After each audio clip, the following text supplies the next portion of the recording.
स्वागत है आप लोगों का इम्पोर्टेंट क्वेश्चन की सीरीज में। इस सीरीज में मैं फर्स्ट सेमेस्टर बीए प्रोग्राम वाले स्टूडेंट्स को इंट्रोडक्शन टू पॉलिटिकल थ्योरी इस सब्जेक्ट के टोटल 9 से 10 इंपॉर्टेंट क्वेश्चन और आंसर करवाने वाला हूं जो हर साल एग्जाम में रिपीट होते हैं। सिलेबस में भाई आप लोगों के टोटल 3 यूनिट दी गई हैं। इन तीनों यूनिट से भी जो जो इंपॉर्टेंट क्वेश्चन बनते हैं वो सारे इंपॉर्टेंट क्वेश्चन भी मैंने इन्हीं 9 से 10 इंपॉर्टेंट क्वेश्चन आंसर में ही कवर अप करवा दिए हैं। तो ओवरऑल आप लोगों को एग्जाम के लिए सिर्फ यही करना है, इसके अलावा और कुछ करने की जरूरत नहीं पड़ेगी। अब ये जो आप लोगों की स्क्रीन पे इंपॉर्टेंट क्वेश्चन शो हो रहे हैं ये वही 9 से 10 इंपॉर्टेंट क्वेश्चन है जो आप लोगों को मैं इस सीरीज में करवाने वाला हूं, जिनमें से भाई पहला और दूसरा क्वेश्चन आप लोगों का फर्स्ट यूनिट में से आता है और ये मैं ऑलरेडी जो है आप लोगों को करवा चुका हूं फर्स्ट यूनिट वाली वीडियो में। लिंक नीचे डिस्क्रिप्शन में मिल जाएगा। बाकी जो आप लोगों का तीसरा, चौथा, पांचवा और छठा क्वेश्चन है ये चारों क्वेश्चन आप लोगों के सेकेंड यूनिट से आते हैं एग्जाम में, जिनमें से मैं आप लोगों का थर्ड क्वेश्चन भी ऑलरेडी करा चुका हूं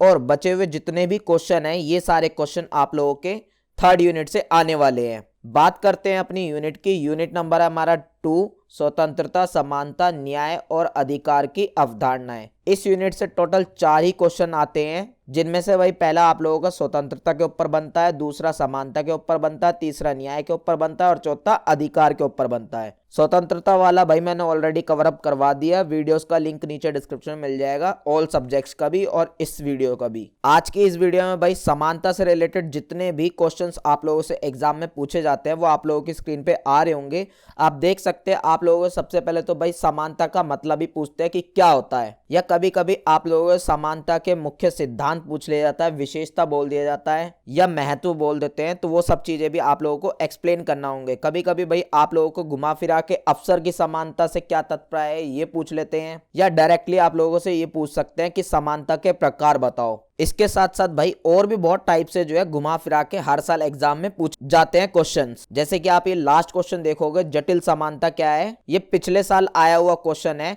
जिसमें भाई आप लोगों को जटिल समानता का मतलब बताना होता है और इसके साथ साथ जो बहुल समाज में जटिल समानता क्यों जरूरी है, उससे क्या होता है, वो सब चीजें भी आप लोगों को एक्सप्लेन करना है। तो ओवरऑल समानता के ऊपर ये जितने भी आप क्वेश्चंस देख रहे हो हर साल इन्हें घुमा के जो है दे दिया जाता है। इन सारे क्वेश्चनों का मतलब सेम है और इनका आंसर भी सेम ही है, बस हर साल आप लोगों को घुमा फिरा के पूछ लिया जाता है। तो घबराने वाली कोई बात नहीं है, मैं आप लोगों को आंसर इतने अच्छे से करवा दूंगा कि क्वेश्चन भाई कैसे भी घुमा फिरा के पूछ ले आप आंसर जो है लिखाओगे। बात करते हैं भाई अब समानता के अर्थ की। क्या होता है समानता का मतलब? अब भाई मैं आप लोगों से यहाँ पे पूछूं कि समानता का मतलब क्या होता है, तो आप में से बहुत से लोग ये बोलेंगे कि अगर किसी समाज में सभी लोगों को साथ समान बर्ताव किया जा रहा है, सभी लोगों को समान माना जा रहा है, सभी लोगों को समान अधिकार दिए जा रहे हैं, सभी लोगों को समान मौके दिए जा रहे हैं, सभी लोगों को समान सुविधाएं वगैरह दी जा रही हैं, तो इसी को हम समानता बोलेंगे, जो एकदम ठीक बात भी है। लेकिन भाई ये जो आप समानता का मतलब बता रहे हो ना भाई,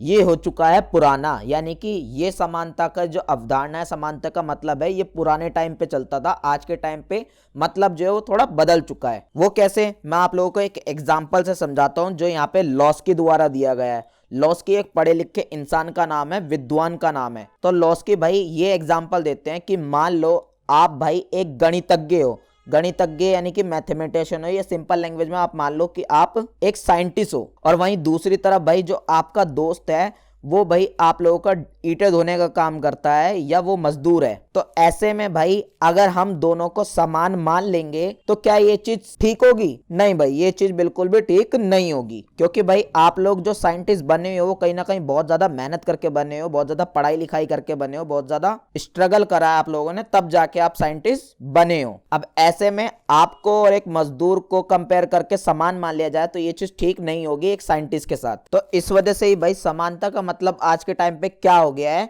कि एक जैसे व्यक्ति के साथ एक जैसा व्यवहार करना ही समानता है। यानी कि अगर हम सारे साइंटिस्टों की बात करें, ये सारे लोग मान लो साइंटिस्ट है समाज में, इन सबको अगर समान अधिकार दे रहे हैं, इन सबके साथ समान बर्ताव कर रहे हैं, इन सबको समान मान रहे हैं, इन सबको समान अधिकार दे रहे हैं, सब कुछ समान दे रहे हैं, तो ये चीज समानता होगी। ना कि भाई इन साइंटिस्टों को मजदूर के समान मान लेना, ये समानता बिल्कुल भी नहीं होगी। तो एक जैसे व्यक्तियों के साथ एक जैसा बर्ताव करना ही समानता है आज के टाइम पे। और इसी चीज को हम भाई कहीं ना कहीं जटिल समानता भी बोलते हैं। जटिल समानता में भाई सिंपली ये देखा जाता है कि इंसान की आवश्यकता क्या है या क्षमता क्या है, क्योंकि भाई सभी इंसानों की जो आवश्यकता होती है या जो क्षमता होती है वो अलग अलग होती है। अब यहीं पे मैं आप लोगों को एक और एग्जांपल लेके समझाता हूं कि मान लो भाई ये रहा एक समाज, इसमें भाई एक तो आप रहते हो जो बहुत ज्यादा अमीर हो और आपके पास मान लो 100 रुपए हैं, वहीं दूसरी तरफ आपका दोस्त है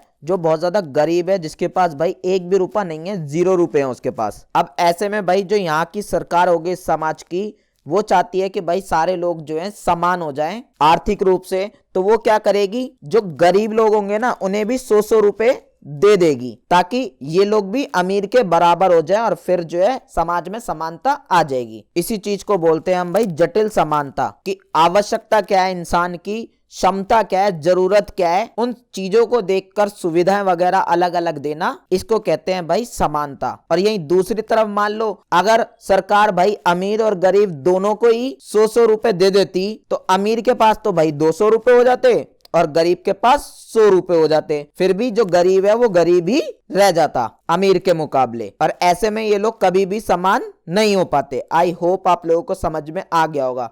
और ये जो भाई विचारधारा थी ये पुराने टाइम पे चलती थी कि सभी को एक जैसा मान लिया जाए, लेकिन आज के टाइम पे एक जैसे लोगों को एक जैसा मानना ही समानता है। आई होप आप लोगों को जटिल समानता और पुरानी वाली जो समानता थी उसमें अंतर समझ में बहुत अच्छे से आ चुका होगा। अब भाई ये जो जटिल समानता का कॉन्सेप्ट है, ये जो सिद्धांत है जटिल समानता का, ये दिया किसने है, तो भाई ये दिया है माइकल वॉर्जर ने। ये एक पढ़े लिखे इंसान का नाम है। इन्होंने भाई सबसे पहले क्या करा, 1983 में अपनी बुक में जटिल समानता के बारे में लिखा था, इसके ऊपर विचार दिए थे, इसके ऊपर अपने व्यूज दिए थे। इनकी बुक का नाम है भाई स्पेयर्स ऑफ जस्टिस। बाकी भाई ये एक टॉपिक आप खुद से एक बार पढ़ोगे तो बहुत अच्छे से समझ में आ जाएगा। ये नोट्स जो है आप लोगों को हमारी वेबसाइट पे मिल जाएंगे।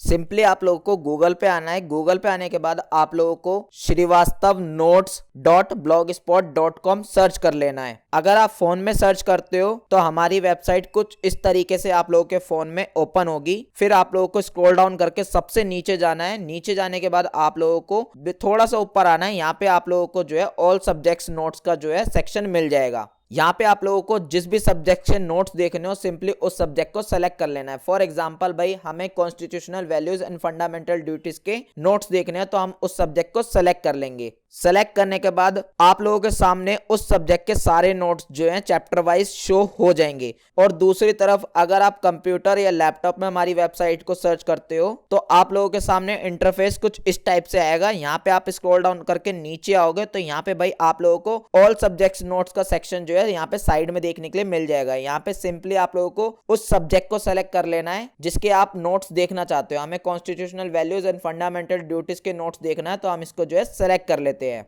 जैसे ही आप सेलेक्ट करोगे तो आप लोगों के सामने चैप्टर वाइज जो है नोट्स देखने के लिए मिल जाएंगे। यहाँ से आप फ्री में जो है पढ़ सकते हो सारे सब्जेक्ट्स के नोट्स। बात करते हैं भाई अब समानता की परिभाषाओं की। भाई एग्जाम के पॉइंट ऑफ व्यू से आप लोगों को 3 परिभाषाएं लिखना जरूरी होता है ताकि आप लोगों का आंसर जो है थोड़ा अच्छा बन जाए, कैची बन जाए। तो आप इनमें से कोई भी 3 जो है याद रखिएगा। पहले है भाई हमारे लॉस्की बोलते हैं कि भाई समाज में अगर तुम सभी लोगों के साथ एक जैसा व्यवहार कर रहे हो, सबको एक जैसा ट्रीटमेंट दे रहे हो, सबको एक समान समझ रहे हो, तो ये चीज भाई समानता नहीं है बिल्कुल भी। इससे क्या होगा, इससे भाई उस समाज के सारे उद्देश्य नष्ट हो जाएंगे, वो समाज का कभी विकास जो है नहीं हो पाएगा। अब वो कैसे, क्योंकि भाई जब आप एक साइंटिस्ट को और एक मजदूर को एक समान समझने लग जाओगे, सबको एक समान वैल्यू दी जाएगी, सबको एक समान सैलरी दी जाएगी, सबको सब कुछ इक्वली होगा, तो कोई इतनी मेहनत क्यों करेगा भाई साइंटिस्ट बनने में। सब फिर भाई मजदूरी बनने की सोचेंगे। आई होप आप लोग ये चीज जो है समझ चुके होंगे। तो इस वजह से भाई लॉस्की यहाँ पे ये कहते हैं कि सबके साथ एक जैसा व्यवहार करना समानता नहीं होता, बल्कि एक जैसे लोगों के साथ एक जैसा बर्ताव करना समानता होता है। आगे हैं भाई हमारे अरस्तु कहते हैं कि भाई न्याय ही समानता है। यानी कि ये कहते हैं मान लो ये कोई समाज है भाई, उस समाज में अगर किसी के साथ भी कोई भी गलत नहीं हो रहा किसी भी टाइप का, तो भाई उस समाज में समानता है, यानी कि उस समाज के सभी लोग समान हैं। और ये चीज भाई कब पॉसिबल है, ये तभी पॉसिबल है जब भाई हम एक जैसे व्यक्ति के साथ एक जैसा बर्ताव करें, यानी कि उस समाज में जब जटिल समानता होगी। अब मान लो भाई जटिल समानता ना हो उस समाज में, तो हम भाई एक साइंटिस्ट को और एक मजदूर को एक समान मान लेंगे, तो यहाँ मजदूर के साथ तो कुछ भी नहीं हो रहा, इसके साथ तो नॉर्मल है सब कुछ, लेकिन एक साइंटिस्ट के साथ यहाँ पे अन्याय हुआ है। तो यही यहाँ पे अरस्तु भी कह रहे हैं कि भाई किसी के साथ भी अन्याय नहीं होना चाहिए, समाज में सबके साथ जो है न्याय होना चाहिए, क्योंकि न्याय ही समानता है। आगे है भाई हमारे बारकर। बारकर ने भाई अपनी बुक में 4 प्रकार की समानता का जो है वर्णन किया है। उन्होंने बताया कि भाई एक समाज में मौलिक समानता मिलनी चाहिए, अवसरों की समानता मिलनी चाहिए, परिस्थितियों की समानता मिलनी चाहिए और परिणामों की समानता मिलनी चाहिए लोगों को। तो ये थोड़ी अटपटी सी भाई उन्होंने परिभाषा दी है, इनकी याद रखना चाहो रख लीजिएगा, अदरवाइज आप लेनिन की जो है याद रख लीजिएगा। अब ये जो लेनिन है ना भाई, ये मार्क्सवादी विचारक है। तो ये सिंपल ये कहते हैं कि भाई जब तक समाज में एक वर्ग दूसरे वर्ग के साथ गलत करता रहेगा, उसका शोषण करता रहेगा, तब तक उस समाज में जो है समानता नहीं आएगी। तो हमें समानता लाने के लिए इस चीज को खत्म करना पड़ेगा, यानी कि ये जो अमीर लोग भाई शुरू से गरीब लोगों को दबाते आए हैं, उनसे भाई कम पैसों में ज्यादा काम लेते आए हैं और खुद अमीर होते चलेगा और गरीब गरीब होते चलेगा और ज्यादा। तो हमें इस शोषण को जो है खत्म करना पड़ेगा, तभी जो है उस समाज में समानता आएगी। एक तरीके से ये भी कहीं ना कहीं न्याय की ही बात कर रहे हैं, ये कह रहे हैं कि भाई समाज में सबके साथ न्याय होना चाहिए। बट मेनली भाई ये शोषण जो वर्ग होता है, गरीब जो होते हैं लोग, मजदूर लोग जो होते हैं, उनकी पक्ष लेते हैं। आई होप आप लोगों को ये चारों डेफिनेशन भी समझ में आ गए होंगे। बात करते हैं भाई अब समानता के मेन टॉपिक की, जो है भाई आप लोगों का समानता की विशेषताएं कह लो, आप समानता की मान्यताएं कह लो, या महत्व कह लो, या प्रासंगिकता कह लो, सब एक ही है। एग्जाम में मैंने आप लोगों को ऊपर ही क्वेश्चन बताए थे कि भाई कितने टाइप से जो है घुमा फिरा के आप लोगों से पूछ लिया जाता है, तो आप लोगों को कंफ्यूज नहीं होना है। एग्जाम में भाई आप लोगों से ये भी पूछते हैं कि भाई बहुल समाज में अगर जटिल समानता होती है तो उससे क्या होता है। बहुल समाज का पहले आप मतलब समझो। बहुल समाज मतलब कि एक ऐसा समाज जहां पे भाई अलग अलग जाति, अलग अलग धर्म, अलग अलग भाषा, अलग अलग वर्ग के जो है लोग रहते हो। फॉर एग्जाम्पल भाई भारत को ले लो आप, भारत में क्या अलग अलग वैरायटी के जो है लोग रहते हैं, तो भारत को हम भाई बहुल समाज बोलेंगे। और बहुल समाज के लिए भाई जटिल समानता एक बहुत अच्छी चीज है। आपको जो मैंने नॉर्मल समानता पढ़ाई है, जो पुराने के टाइम पे मानी जाती थी समानता, वो एक नॉर्मल समाज के लिए ठीक है। मान लो एक समाज में भाई एक ही धर्म के लोग रहते हैं, एक ही जाति के लोग रहते हैं, एक ही वर्ग के लोग रहते हैं, और या तो फिर सारे उसमें अमीर होने चाहिए या तो फिर सारे गरीब, यानी कि एक ही वर्ग होना चाहिए, उसमें सब एक ही टाइप के अगर उसमें लोग रह रहे हैं, तो वो समानता आपकी इस समाज में काम कर जाएगी। जो पुरानी वाली समानता मैंने आप लोगों को बताई थी, जिसमें मैंने कहा था कि भाई सबको एक समान मान लेना ही समानता है। लेकिन जो भाई बहुल समाज होगा, जिसमें अलग अलग वैरायटी के लोग रहेंगे, उसके लिए भाई जटिल समानता बहुत जरूरी है, बहुत अच्छी है, तभी उस समाज में सभी के साथ समानता हो पाएगी। अब समझते हैं भाई स्टेप बाय स्टेप, अगर बहुल समाज में समानता होती है, जटिल समानता, तो उससे क्या फर्क पड़ता है, क्या होता है उससे। पहली जो चीज होती है भाई, वहां पे कोई भी किसी भी टाइप का विशेष अधिकार जो है नहीं होता। किसी को भी विशेष अधिकार सिर्फ और सिर्फ उन लोगों को दिया जाता है जो भाई थोड़े पिछड़े हुए लोग हैं। फॉर एग्जाम्पल भाई आज के टाइम पे आप भारत का एग्जाम्पल लोगे तो भारत में क्या है, सिर्फ विशेष अधिकार ST SC OBC इन लोगों को ही मिला हुआ है। क्यों? क्योंकि भाई कहीं ना कहीं इतिहास में इन लोगों के साथ बहुत ज्यादा बुरा हुआ है, इनको बहुत ज्यादा दबाया गया है, इनको मौके वगैरह जो है इतिहास में नहीं मिले, जिस वजह से क्या है ये बहुत ज्यादा पिछड़ चुके हैं। तो इनकी स्थिति सुधारने के लिए भाई भारत में क्या करा है, इन्हें विशेष अधिकार दिया गया है, रिजर्वेशन जो है दिया गया है। यही चीज भाई हमारी जटिल समानता है, क्योंकि भाई यहाँ पे जनरल वालों को कुछ भी नहीं दिया गया, क्योंकि जनरल वाले ऑलरेडी जो है एक अच्छी कैटेगरी में आते हैं।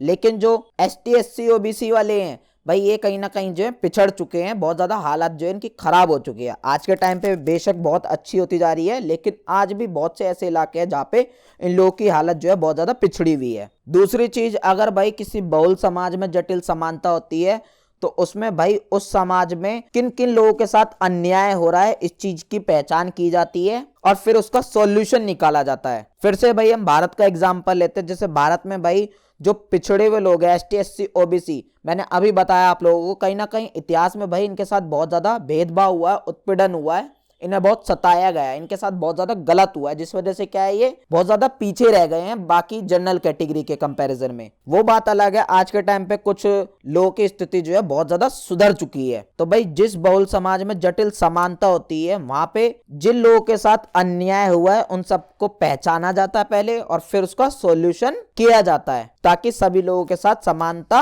हो सके। और यही करा है भाई भारत में भी, पहले अन्याय क्या हुआ एसटी एससी ओबीसी लोगों के साथ ये पहचाना, और फिर उसका सॉल्यूशन क्या रखा उन लोगों ने, रिजर्वेशन दिया गया है इन लोगों को। बात करते हैं भाई अपने तीसरे पॉइंट की। तीसरा पॉइंट है हमारा अवसर की समानता। किसी समाज में भाई जहां पे जटिल समानता होती है, वहां पे किसी भी लोगों के साथ समाज में भाई धर्म, जाति, वंश, लिंग या जन्म स्थान के आधार पे किसी भी टाइप का कोई भी भेदभाव जो है नहीं होता, और समान लोगों को भाई समान अवसर जो है दिए जाते हैं ताकि वो लोग अपना विकास कर सके। अब यहाँ पे भी ऐसा नहीं है कि भाई सभी लोगों को समान अवसर दिए जाते हैं, नहीं, समान लोगों को समान अवसर दिए जा रहे हैं। आई होप आप लोग ये चीज समझ चुके होंगे। इसमें भी आप भारत का एग्जाम्पल लिख सकते हो। बात करते हैं भाई फोर्थ पॉइंट की, कि किसी बहुल समाज में अगर जटिल समानता होती है तो उस समाज में भाई सभी लोगों को समान अधिकार दिए जाते हैं, फिर चाहे वो राजनीतिक अधिकार हो, सामाजिक अधिकार हो, आर्थिक अधिकार हो या कानूनी अधिकार हो, सबको जो है समान मिलते हैं। लेकिन जैसे कि मैंने आप लोगों को ऊपर पढ़ाया था कि भाई जटिल समानता में परिस्थिति भी देखी जाती है, आवश्यकता देखी जाती है, जरूरत देखी जाती है। इसी वजह से भाई भारत में या बहुल समाज में आरक्षण का प्रावधान किया गया है, या जो हैंडीकैप लोग होते हैं उनके लिए भी बहुत सारी जो है सुविधा की गई है, उनको भी कुछ अलग से अधिकार जो है दिए गए हैं। पांचवा पॉइंट है कि भाई एक बहुल समाज में जो अमीर गरीब होते हैं ना, उनमें बहुत ज्यादा जो है अंतर होता है, उनमें आर्थिक असमानता होती है। ये चीज आप भारत में भी नोटिस करोगे कि बहुत लोग तो बहुत ही ज्यादा अमीर हैं कि उन पे इतना पैसा है कि उनसे खर्च भी नहीं हो सकता, लेकिन भारत में कुछ लोग ऐसे हैं जिनके पास भाई 2 दिन की या 1 दिन की रोटी खाने तक के पैसे नहीं है। तो ऐसे समाज में भाई जब जटिल समानता होती है तो क्या किया जाता है भाई, जटिल समानता के जरिए नीतियां वगैरह बनाई जाती है, प्लानिंग वगैरह की जाती है गवर्नमेंट के द्वारा, और फिर उस प्लानिंग के तहत ये जो अमीर गरीब का फासला है ना इतना ज्यादा, इन सबको दूर करने की कोशिश की जाती है। और भारत में भी भाई यही होता है, बहुत सारे गरीब लोगों के लिए बहुत सारी जो है सुविधाएं बनाई गई हैं ताकि गरीब लोगों का कुछ ना कुछ कल्याण हो सके, विकास हो सके। 6 पॉइंट है भाई हमारा कि अगर किसी भाई बहुल समाज में जटिल समानता आ जाती है या जटिल समानता वहां पे स्थापित हो जाती है तो उस समाज में भाई वर्ग और श्रेणी जो है खत्म होने लगती हैं धीरे धीरे। ये चीज मैंने आप लोगों को ऊपर 5th पॉइंट में ऑलरेडी समझा दिया कि जब किसी बहुल समाज में अमीर गरीब का फासला बहुत ज्यादा बढ़ जाता है तो ऐसे में इन सबको कम करने के लिए नीतियां वगैरह बनाई जाती है, सरकार के द्वारा जो है एक्शन लिया जाता है ताकि अमीर गरीब का फासला जो है कम हो सके। और जब ये फासला कम हो जाएगा, इक्वल हो जाएगा, तभी जाके एक्चुअल में जो है समानता स्थापित होगी। जटिल समानता के जरिए भाई बहुल समाज में बहुत सारी आधारभूत सुविधाओं का भी प्रावधान किया जाता है लोगों के साथ। आधारभूत सुविधा जैसे कि भाई रोटी, कपड़ा, मकान, शिक्षा, स्वास्थ्य, ये सारे जो है आप लोगों के आधारभूत सुविधा, यानी कि ये ऐसी सुविधा है जिनके बिगैर जो है कोई इंसान नहीं जी सकता अपनी जिंदगी। तो भारत में भाई कहीं ना कहीं या बहुल समाजों में आधारभूत सुविधा का प्रावधान जो है सरकार वगैरह करती है। आप लोगों को पता ही होगा भाई, गवर्नमेंट हॉस्पिटल्स वगैरह बनाए गए हैं, गवर्नमेंट स्कूल्स वगैरह बनाए गए हैं, और जिन लोगों के पास भाई रहने के लिए घर भी नहीं है उन लोगों के लिए गवर्नमेंट आवास बनाए गए हैं जहाँ पे आप जाके रह भी सकते हो। ये चीज आप लोगों को पता ही होगी। और बहुत सी आप लोगों को ऐसी जगह भी मिल जाएंगी भारत के अंदर जहाँ पे भाई आप लोगों को जो है भोजन वगैरह भी मिल जाएगा गवर्नमेंट की तरफ से। तो ये सारी चीजें भाई तभी होती हैं जब एक बहुल समाज में जटिल समानता होती है। तो सिमिलरली भाई शिक्षा को लेकर भी समान अधिकार होते हैं एक बहुल समाज में अगर जटिल समानता होती है तो। और जो लोग भाई शिक्षा से अछूत रह जाते हैं, जिन लोगों को परिस्थिति की वजह से शिक्षा वगैरह नहीं मिल पाती, तो गवर्नमेंट वहां की भाई कुछ ऐसी सुविधाएं वगैरह करती हैं ताकि उन लोगों को भी अच्छी शिक्षा जो है मिल सके। वही एग्जांपल दिया मैंने आप लोगों को, ये गवर्नमेंट स्कूल वगैरह क्यों बनाए गए हैं, किसके लिए बनाए गए हैं, ये उन लोगों के लिए बनाए गए हैं जिनको जरूरत है इस शिक्षा की। और ये सब किस वजह से पॉसिबल है, ये सब चीजें जटिल समानता की वजह से ही पॉसिबल है। सिमिलरली भाई आरक्षण का भी प्रावधान किया जाता है जटिल समानता के जरिए ताकि उस समाज में समानता आ सके और जो पिछड़े हुए लोग हैं उनका भी विकास हो सके। आई होप आप लोगों को ये सारे पॉइंट्स बहुत अच्छे से समझ में आ गए होंगे। बाकी भाई एक बार खुद से ये सारे पॉइंट्स पढ़ लीजिएगा, आप लोगों को और अच्छे से समझ में आ जाएंगे। नोट्स जो है आप लोगों को हमारी वेबसाइट पे मिल जाएंगे, आप गूगल पे सर्च कर सकते हैं हमारे वेबसाइट को। अब नेक्स्ट जो टॉपिक है भाई आप लोगों का, वो है भाई समानता के प्रकार, या कभी कभी इसे समानता के आयाम भी बोल दिया जाता है। ये टॉपिक इतना कुछ खास नहीं है, इसलिए ये टॉपिक भाई आप लोगों को खुद से जो है पढ़ना पड़ेगा। नोट्स आप लोगों को हमारी वेबसाइट पे मिल जाएंगे। बेसिकली इसमें भाई आप लोगों को समानता के प्रकार बताए गए हैं। जैसे प्राकृतिक समानता होती है। प्राकृतिक समानता का मतलब जैसे हमारा जीवन का अधिकार है, ये हमारी एक प्राकृतिक समानता है, सबको जीवन जीने का अधिकार है, और ये अधिकार कोई सरकार नहीं छीन सकती हमसे, कोई आदमी नहीं छीन सकता, या कोई भी तोपची वगैरह जो है कोई भी नहीं छीन सकता हमसे, क्योंकि ये प्रकृति ने ही हमें दिया है। इसी टाइप से भाई राजनीतिक समानता होती है, यानी कि राजनीति में अगर आप किसी पोस्ट पे जाना चाहते हो तो सबके लिए भाई समान जो है अधिकार होंगे। आपके साथ किसी भी टाइप का धर्म, जाति, लिंग वगैरह इन सब के आधार पे किसी भी टाइप का कोई भी भेदभाव वगैरह जो है नहीं किया जाएगा। बहुत से देशों में भाई ऐसी इसके अपोजिट चीजें भी होती है, लेकिन हम यहाँ पे भारत का एग्जाम्पल लेके चलेंगे। सिमिलरली भाई सामाजिक समानता होती है कि समाज में भाई पहले के टाइम पे जो लोगों के साथ भेदभाव वगैरह किया जाता था, वो सब भेदभाव जो है आज के टाइम पे कोई भी नहीं कर सकता। लिंग, जाति, वंश या जन्म, धर्म, इन सब के आधार पे किसी के साथ कोई भी भेदभाव नहीं हो सकता, क्योंकि अब इसके ऊपर कानून बना दिया गया है। इसी टाइप से भाई कोई भी सार्वजनिक जगह है, जैसे कि भाई सिनेमा हॉल हो गया, तालाब हो गया, कुआं हो गया, दुकान हो गई, मंदिर वगैरह हो गई, या सार्वजनिक भोजनालय हो गया यानी कि होटल वगैरह हो गए, या और भी सार्वजनिक जगह कोई भी हो, वहां पे आप लोगों को कोई भी जो है नहीं रोक सकता भारत के अंदर। यही चीज भाई हमारी सामाजिक समानता है। इसी टाइप से भाई हमारी एक आर्थिक समानता है कि भाई भारत में जो है हमें अमीरी के हिसाब से जो है नापा तोला नहीं जाएगा, या अमीरी के हिसाब से हमारे साथ किसी भी टाइप का कोई भी भेदभाव जो है नहीं किया जाएगा। यही चीज आर्थिक समानता है भारत के अंदर। सेम भाई नागरिक या औपचारिक या कानूनी समानता, इनमें से कोई भी नाम आप ले लो, इसका मतलब भी यही है कि भाई आप किसी भी जाति, धर्म वगैरह, किसी भी टाइप के लोग हो, किसी भी टाइप के इंसान हो, कानून भाई सबके लिए समान है भारत के अंदर। किसी के साथ भी कानून किसी भी टाइप का कोई भेदभाव नहीं करेगा। किसी भी लोगों को जो है स्पेशल कानूनी अधिकार जो है नहीं दिए गए हैं। सबके लिए कानून जो है समान है, कानून के नजर में सब लोग समान है। अगर कोई बंदा भाई एक अपराध करता है, फिर चाहे वो कितना ही अमीर हो, कोई कई धर्म का हो, और दूसरा बंदा भी सेम अपराध करता है, तो दोनों को सेम सजा जो है मिलेगी उस अपराध के तहत, जो भी कानून होगा। ऐसा नहीं है कि भाई एक को अलग मिलेगी दूसरे को अलग मिलेगी, ऐसा नहीं हो सकता। और यही चीज आप भाई अफसर की समानता में भी बहुत अच्छे से समझते होगे। नाम से ही समझ में आ रहा है भाई, अफसर की समानता का मतलब सिंपल इतना होता है कि एक समाज में भाई अगर आप कहीं नौकरी करना चाहते हो, या कहीं राजनीति में आप भाग लेना चाहते हो, या आप शिक्षा प्राप्त करना चाहते हो, या फिर आप घूमना फिरना चाहते हो, तो उन सारे क्षेत्रों में आप कुछ भी करना चाहते हो, आपको जो है समान मौके मिलेंगे, जितने समान सभी लोगों को मिल रहे हैं। ऐसा नहीं है कि भाई किसी और को अलग मौके मिल रहे हैं और आपको जो है अलग मौके मिल रहे हैं, ऐसा बिल्कुल भी नहीं हो सकता। ऐसा सिर्फ एक ही कंडीशन पे हो सकता है, जब वो बंदा जो है आपके जैसा ना हो, यानी कि वो बंदा थोड़ा पिछड़ा हुआ हो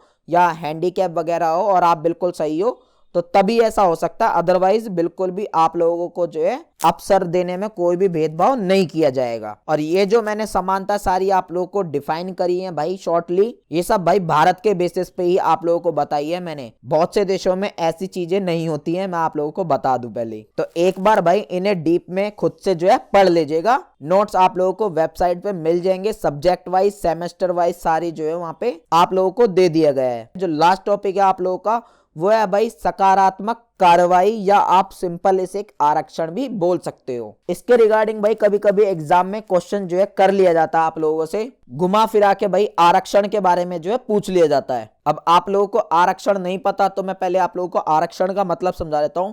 जो भारत में भाई ST SC OBC या कुछ विकलांग लोगों को या महिलाओं को कुछ विशेष अधिकार दिए जाते हैं, या छूट वगैरह दी जाती है, तो उसी को हम आरक्षण कहते हैं। हिंदी में भाई इसका दूसरा नाम भी है सकारात्मक कार्रवाई। एग्जाम में आप लोगों से सकारात्मक कार्रवाई पूछेगा तो कंफ्यूज बिल्कुल भी मत होना। अब ये जो भाई आरक्षण का प्रावधान है ना, यानी कि आरक्षण की जो शुरुआत है, ये कहीं ना कहीं जब भाई हमारा संविधान बना था उसमें ही भाई इसका जो है प्रावधान किया गया था आरक्षण का, और तभी से ही भाई बहुत सी कैटेगरी वाले लोगों को आरक्षण दिया गया था ताकि उन लोगों की स्थिति सुधर सके, उनका विकास हो सके। लेकिन भाई जैसे जैसे समय बीतता गया बहुत सारी जो है समस्याएं भी आ गई हैं। पहली जो समस्या है भाई वो है कि आप लोगों का समता का ना होना। समता यानी कि समानता का ना होना।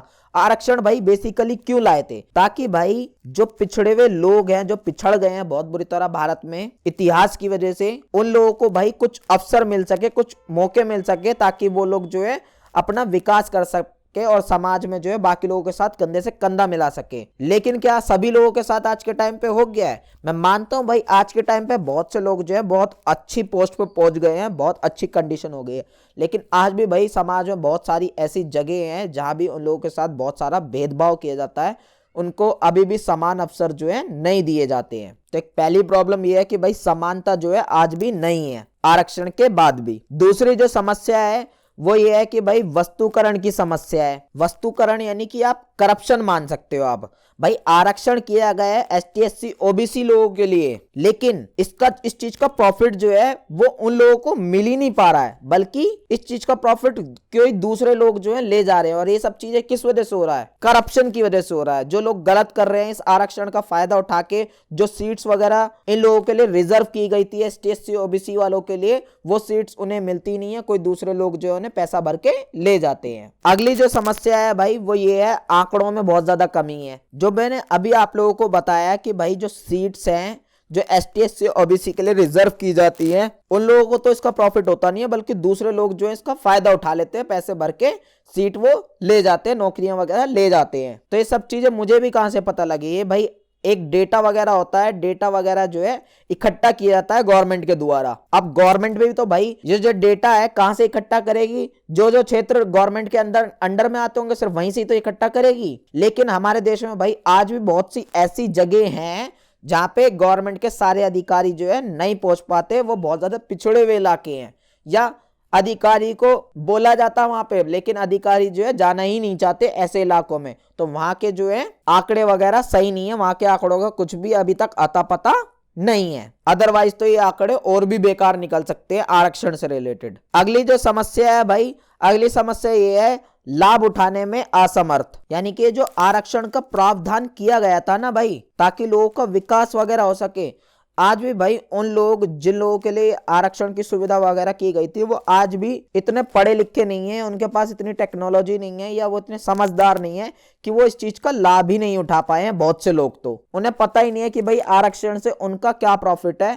या वो इस चीज का कैसे फायदा उठा सकते हैं। उन्हें पता ही नहीं है इन सब चीजों के बारे में। नेक्स्ट जो प्रॉब्लम है भाई वो है समान अवसर आयोग। एक भाई ये सरकार के द्वारा आयोग बनाया गया था जिसका ये काम था कि भाई कि जितने भी लोग अल्पसंख्यक है, यानी कि जितने भी लोग पिछड़ चुके हैं या पिछड़े जा रहे हैं, उन सब की भाई एक रिपोर्ट तैयार करके सरकार को दे, ताकि सरकार जो है उन चीजों के ऊपर काम करे, ताकि उन सब चीजों का प्रोग्रेस हो सके और वो लोग जो है उनको मौके मिले और वो फिर अपना विकास कर सके। लेकिन भाई सरकार का मेन उद्देश्य क्या होता है? मेन उद्देश्य भाई सरकार का राजनीतिक लाभ कमाना ही होता है। यानी कि सरकार सिर्फ और सिर्फ अपनी सरकार के बारे में ही सोच सकती है कि अपने सरकार को और ज्यादा कैसे चलाया जाए, नेक्स्ट इलेक्शन में कैसा जीता जाए, नेक्स्ट इलेक्शन के जीतने के लिए हमें क्या क्या करना पड़े। मेन ध्यान तो सरकारों का यही रहता है। अगली जो भाई प्रॉब्लम है वो है भाई हाशिए वर्ग की मांगे। यानी कि समाज में भाई आज भी कुछ लोग ऐसे हैं जो बहुत ज्यादा पिछड़े हुए हैं, लेकिन उनको आज भी आरक्षण वगैरह जो है नहीं दिया गया है। तो ऐसे लोग भाई आज भी जो है बहुत ज्यादा डिमांड करते हैं, मांग करते हैं कि भाई हमें भी आरक्षण दो, हम भी बहुत ज्यादा पिछड़ चुके हैं, लेकिन उस पर कोई भी जो है सरकार द्वारा एक्शन नहीं लिया जाता। लास्ट जो भाई समस्या है आरक्षण को लेकर वो ये है कि आरक्षण जो है भाई वो एक समान वितरित नहीं है। यानी कि किसी को कम आरक्षण का लाभ होता है और किसी को ज्यादा आरक्षण का लाभ होता है। जिसे आरक्षण मिलना चाहिए वास्तव में उसे मिल नहीं पाता, और जिसे नहीं मिलना चाहिए उसे मिल जा रहा आरक्षण। तो ये सब चीजें गलत है। ये सारी समस्याएं भाई जो आरक्षण को लेकर है आज के टाइम पे भारत देश में। तो बस भाई आप लोगों को यही सारी चीजें आरक्षण के बारे में याद रखनी है। इससे ज्यादा आप लोगों से एग्जाम में अगर पूछता तो लिखने की कोई जरूरत नहीं है, इतना इनफ है। ये जो टॉपिक है आप लोगों का यही फिनिश होता है। नोट्स जो है आप लोगों को वेबसाइट पे मिल जाएंगे। बदले में सिर्फ भाई आप लोगों का प्यार चाहिए, चैनल को सब्सक्राइब जरूर कर देना, वीडियो को लाइक जरूर कर देना, एक प्यारा सा कमेंट छोड़ देना मेरी मोटिवेशन के लिए। और कुछ दिक्कत आई हो मेरी टीचिंग में तो वो भी कमेंट्स में जरूर बताइएगा। मिलते हैं नेक्स्ट वीडियो में। जय हिंद, जय भारत।